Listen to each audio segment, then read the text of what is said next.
Good morning everyone, I'm Sean Baba, and for this video, we are going to discuss history of volleyball and its development.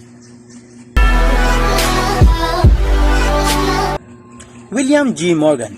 In 1895, William G. Morgan invented sports and he named it Mentonet, and in few years past, Mentonet became popular activity in Youngsman College Academy.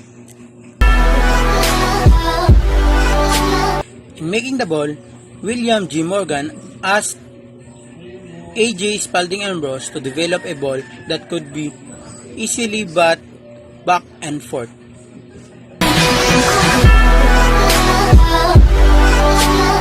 In 1896, William G. Morgan showcased his new sport on Youngsman College Academy directors.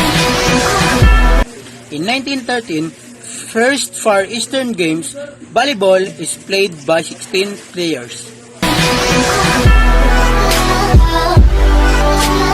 In 1918, the number of players is limited to 6 players per team.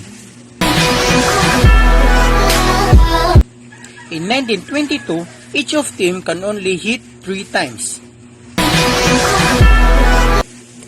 And because of the suggestion of Professor Alfred T. Halstead, the game Mentonet changed its name into volleyball to match the action of the sport.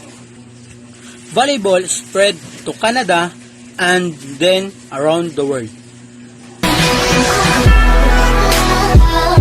In 1947, volleyball sport became a serious international competition. In 1955, volleyball became part of Pan American Games. In 1964, volleyball became officially part of Olympics. The volleyball court is 18 meters long and 9 meters wide, with a net that stretches from one side of the court to the other. In a volleyball game, there are 12 players on the court. 6 players from each team are on both sides of the court. 3 players are at the net and the other 3 are at the back of the court. The player who serves the ball to the opposing team is at the back right corner. When serving, the player is behind the end line and must serve the ball over the net to the other team. If the ball does not go over the net, or they step over the end line, the other team has possession of the ball. As the ball goes over the net, the team receiving the ball may only touch the ball 3 times before it goes over the net. Let's say this team spikes the ball and the opposing team misses. The team gets possession of the ball again.